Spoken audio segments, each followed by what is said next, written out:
میرے عزیز، آج کبھی بھی تمہارے اوپر مصیبتیں آئیں، ڈر آئے یا کوئی ڈرائے، خوف دلائے کہ اگر اللہ اور اس کے رسول کی بہت بات کرو گے تو یہ مار ڈالیں گے، تو ہمارے ائمہ اکرام اور بزرگوں کا یہ خود میرا اپنا پرسنل تجربہ بھی ہے اور وظیفہ بھی ہے۔ میں نے الحمدللہ کئی کٹھن اوقات میں، کئی سخت مشکلات میں اس وظیفے کو کیا ہے۔ آپ کو بھی اس چیز کی میں اجازت دیتا ہوں، کبھی بھی ایسی کوئی سخت چیز آ جائے، حل ہونے جیسی لگتی نہیں ہے اور ڈر سوار ہو، ایک دن میں اس آیت کریمہ کو حسبنا اللہ و نعم الوکیل، اور اس کے علاوہ دوسری آیت ہے وہ 16ویں پارے کے اخیر میں، نعم المولا و نعم النصیر، دو حصے ہیں، ایک حصہ یہاں ہے ایک حصہ وہاں ہے۔ حسبنا اللہ و نعم الوکیل، نعم المولا و نعم النصیر، اس کو تعداد کے اعتبار سے 786 مرتبہ پڑھے، کیسی بھی سخت مشکل ہو اللہ آسان فرمائے گا۔ حتیٰ کہ ہم نے دیکھا بڑے بڑے حاکموں کا دل اللہ پگھل دیتا ہے، نرم کر دیتا ہے، اور کوئی ایسی مصیبت جس کے حل کی صورتیں نظر نہیں آتی، ان آیتوں کی برکت سے وہ ایسے ختم ہوتی ہیں پتہ تک نہیں چلتا۔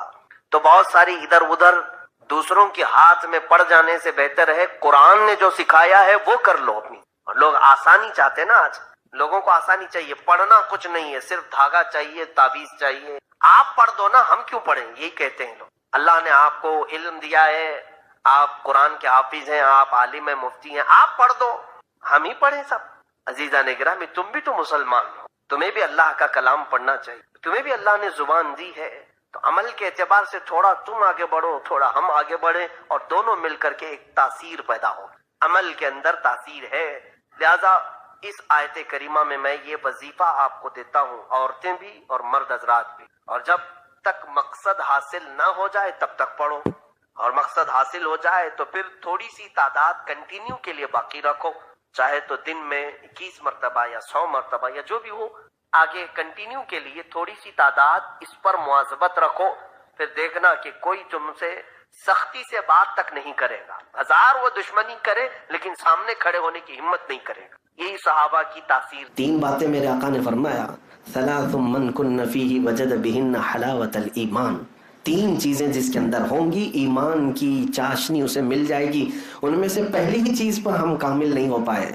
سب سے پہلا پوائنٹ ہے اللہ اس کے رسول سے سب سے زیادہ محبت ہو، سب سے زیادہ محبت ہو، لیکن کبھی کبھار دوسری محبتیں آڑے آ جاتی ہیں ہمارے پاس۔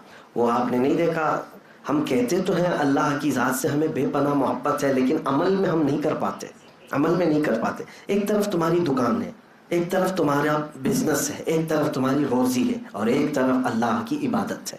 اگر تم سچی محبت کا دعویٰ کرتے ہو کہ میں اللہ سے سب سے زیادہ محبت کرتا ہوں، تو جیسے ہی تمہیں اللہ کی طرف پکارا جائے حی علی الصلاۃ، پھر دیکھنے کا مقام ہے کہ اس کو پسند کر رہے ہو کہ اس کو پسند کر رہے ہو۔ عمل سے ہی پتہ چل جاتا ہے کہ تم کس کو زیادہ پسند کر رہے ہو۔ نہیں، دکان ہے کیسے چھوڑ کے جاؤں گا، بعد میں بھی پڑھ لیا جائے گا، بزنس ہے بعد میں بھی دیکھ لیا جائے گا، نمازیں سب ملا کے رات کو ایک بار کر لیں گے۔ تو اللہ سے اگر سب سے زیادہ محبت کرتا ہو تو یہ چیزیں کیوں آڑے آ گئی؟ تو پھر جھوٹ بول رہے ہو۔ صرف ایک بات میں نہیں، بہت ساری باتیں میں آپ کو بتاؤں۔ وہ ایک فقیر آدمی کی بات میں نے سنایا تھا آپ کو، بیچارہ سائل تھا، مانگنے والا تھا، فروٹ کی دکان میں اس نے کچھ مانگا، اللہ کے نام پہ کچھ دے دو۔ مسلمان آدمی تھا، پھل بیچنے والا، آم جو سڑے ہوئے نکلے ہوئے تھے نکال کر کے دے دیا۔ مانگنے والوں کو کیا دیا جائے گا؟ جو بچا ہوا ہے یہ دیا جائے گا۔ اس کے بعد تھوڑی دیر میں وہ فقیر نے اپنے جیب سے پیسے نکالے، 10 روپے 20 روپے، کہا کہ میاں یہ پیسے ہیں، اس کے کچھ پھل اچھے دے دو۔ پیسے کے بدلے میں جو پھل ملیں گے وہ اچھے پھل ملیں گے، معاوضے پہ مل رہے ہیں، تو اچھے پھل اس کو مل گئے، 3 پھل آم۔ اب وہ فقیر دونوں پھل اپنے ہاتھ میں لیا، اور اس کے بعد اللہ تعالیٰ سے کہتا ہے مولا یہ تیرا بندہ ہے، دیکھ اس نے تجھے کیا دیا ہے اور مجھے کیا دیا ہے۔ تیرے نام پہ میں نے مانگا تھا تو سڑی ہوئی چیزیں دیا، اور میں نے اپنی دولت سے مانگا تو مجھے اچھی چیزیں دیا۔ وہ دکان کا مالک جو تھا مسلمان تھا، رونے لگ گیا، کہا مجھ سے خطا ہو گئی، بہت بڑی خطا ہو گئی۔ میرے عزیزوں، زندگی میں ہم بہت مرتبہ یہ کام کرتے ہیں، بہت مرتبہ یہ ساری چیزیں ہو جاتی ہیں۔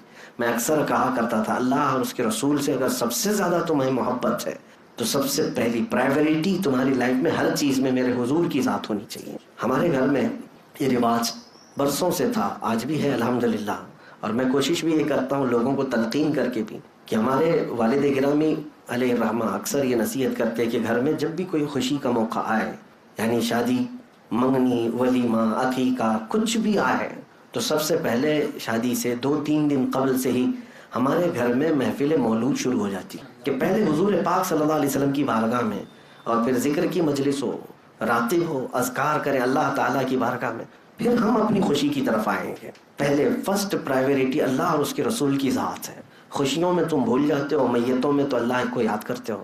تو ہر مقام پر ہم کو یہ دیکھنے کو ملتا ہے، کئی جگہوں پر اللہ اس کے رسول سے محبت کا دعویٰ تو ہر ایک کا ہے۔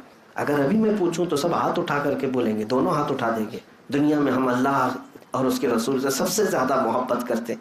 میرے عزیزوں، محبت کا تقاضا یہ تو نہیں جو ہمارا لائف سٹائل ہے، ہم جس انداز سے گزر رہے ہیں۔ اللہ اور اس کے رسول صلی اللہ تعالیٰ علیہ وسلم سے سب سے زیادہ محبت کا مطلب یہ ہے کہ جو جو چیزیں اللہ اور اس کے رسول کو پسند ہیں وہ میری لائف میں سب سے اول مقام پر ہونا چاہیے۔ میری پسند بعد میں، حضور کی پسند پہلے۔ یہ چیز ہو تو پھر آپ اپنے دعوے میں سچے بھی ہیں۔ میں اکثر یہ کہا کرتا ہوں، حضرت ابو بکر شبلی رحمۃ اللہ تعالیٰ علیہ بہت پائے کے بزرگ ہیں، سلسلہ قادریہ کے مشہور بزرگ۔ آپ نے سلسلہ قادریہ کے شجرے میں پڑھا ہوگا، بحر شبلی شیر حق دنیا کے کتوں سے بچا۔ اس میں جو شبلی نام آیا ہے یہ حضرت ابو بکر شبلی، یہ حضرت جنید بغدادی رحمۃ اللہ علیہ کے مرید ہیں، خلیفہ، اور غوث پاک رضی اللہ تعالیٰ عنہ کے تیسرے پشت پر مرشد ہیں، دادا مرشد ہیں۔ آپ یہ کہا کرتے تھے کہ میری زندگی میں سب سے سخت سوال یہی ہے کہ اگر کسی نے مجھ سے پوچھ لیا کیا آپ کو اللہ کے رسول سے محبت ہے، یہ سوال میرے لیے سب سے سخت ہے۔ آپ کے لیے سخت ہے؟ اگر کوئی کہے کہ حضور سے محبت کرتے ہو کہ نہیں کرتے ہو، بغیر سوچے سمجھے آپ کہیں گے کیوں نہیں کرتے۔ حضرت ابو بکر شبلی سے پوچھا گیا آپ کے لیے سوال سخت کیوں ہے؟ وہ کہتے ہیں اگر اس کے جواب میں نے نہ کہہ دیا تو ایمان چلا گیا۔ اگر سوال کسی نے کیا اللہ کے رسول سے محبت ہے، آپ نے جواب میں نہ کہہ دیا تو ایمان ہی چلا گیا۔ اور حضرت ابو بکر شبلی فرماتے ہیں اور اگر ہاں کہوں تو میرا دل ملامت کرتا ہے، تو محبت کا دعویٰ کر رہا ہے، کہاں تیرے محبوب کے اعمال اور کہاں تیرے۔ تو کہتے ہیں اس بیچ میں کشمکش میں رہ جاتا ہوں، جواب دوں تو کس بات کا جواب دوں، نہ بھی نہیں کہہ سکتا، اور ہاں کہوں تو جھوٹا نہ پڑ جاؤں۔ میرے عزیزو، یہ شہادت گہے الفت میں ہے قدم رکھنا، لوگ آسان سمجھتے ہیں مسلمان ہونا۔ اسی لیے میں یہ پہلے پوائنٹ پر ہی آپ سے آج مخاطب ہوں کہ کوشش یہ کرو کہ ہمارے ہر عمل میں، ابھی تو فی الحال دماغی محبت چل رہی ہے، دل کی محبت چل رہی ہے، یہ بھی ٹھیک ہے، دھیرے دھیرے رفتہ رفتہ ایک وقت ایسا آئے گا کہ پھر آپ کا ہر عضو بھی محبت کرنے لگ جائے گا۔ اب دل تو محبت کر رہا ہے، اس میں کوئی شک نہیں۔ اس کی علامت کیا ہے؟ آپ کا دل اللہ سے بھی محبت کر رہا ہے، حضور سے بھی محبت کر رہا ہے۔ اس کی علامت یہ ہے کہ آپ نبی کے خلاف اور اللہ کے خلاف کچھ بھی سننا پسند نہیں کرتے۔ حقیقت ہے یا نہیں؟ دل محبت کر رہا ہے اس لیے تو آپ مخالفت نہیں پسند کرتے، محبوب کے خلاف کوئی ادا، کوئی جملہ بھی پسند نہیں آتا۔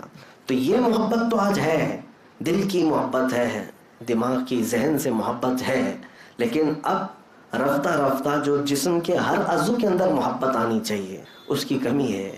اور وہیں جب یہ سلوک جس کو کہتے ہیں تصوف کے راستے میں سلوک منزل ہے، جب بندہ اپنے ہر عضو سے یہ ثابت کر دے، ہاتھ اٹھے تو بھی لگنے لگے کہ رسول پاک کی محبت میں ہی کرتا ہے، اٹھنا بیٹھنا چلنا پھرنا کھانا پینا سونا، دھیرے دھیرے زندگی کا لائف سٹائل چینج ہوتا گیا، اپنے محبوب کی طرح ہونے لگ گیا، تو سمجھ لو کہ اب پورا جسم محبت کر رہا ہے، پورا جسم محبت کر رہا ہے، ہر عضو محبت کر رہا ہے۔ اللہ رب العزت سے جب محبت کرنے والوں کا حال یہ ہے کہ ان کے ٹکڑے بھی کر دیے جائیں تو ہر ٹکڑے سے اللہ کی آواز آتی ہے، اللہ اللہ کی صدا آتی۔ منصور حلاج کے متعلق ہم نے سنا ہے، ان کو پھانسی دے دی گئی تھی، لیکن اس کے باوجود ان کے کٹے ہوئے جسم کے ہر ٹکڑے سے آواز آتی تھی اللہ تبارک و تعالیٰ کی بزرگی بیان کرنے۔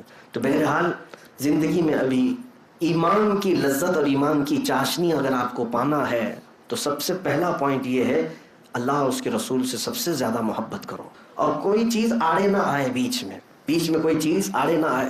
وہ بدر کے صحابہ جو شہید ہو گئے، 2 چھوٹے بچے معاذ اور معوذ رضی اللہ تعالیٰ عنہ، پتہ ہے ایک بچے کا اس میں ہاتھ کٹ گیا تھا اور بغل کی چمڑی سے لٹک رہا تھا، اس بچے نے اپنے ہاتھ کو پیر کے نیچے رکھ کر کھینچ کے نکال دیا تھا، کس لیے کہ وہ بائیں ہاتھ میں تلوار لے کر کے لڑ رہا ہے اور یہ ہاتھ لٹک لٹک کر سامنے آتا تھا، تو اس نے یہ ہاتھ کھینچ کر کے نکال دیا اور یہ کہا میرے اور میرے رب کی رضا کے بیچ میں جو بھی چیز آئے میں نکال دوں. جو خلل اندازی پیدا کر رہا ہے، اپنے جسم کے پارٹ کو جو الگ کر دے، یہ وہ لوگ ہیں جو سچی محبت کے دعوے دار ہیں اور انہیں ایمان کی لذت ملی ہے.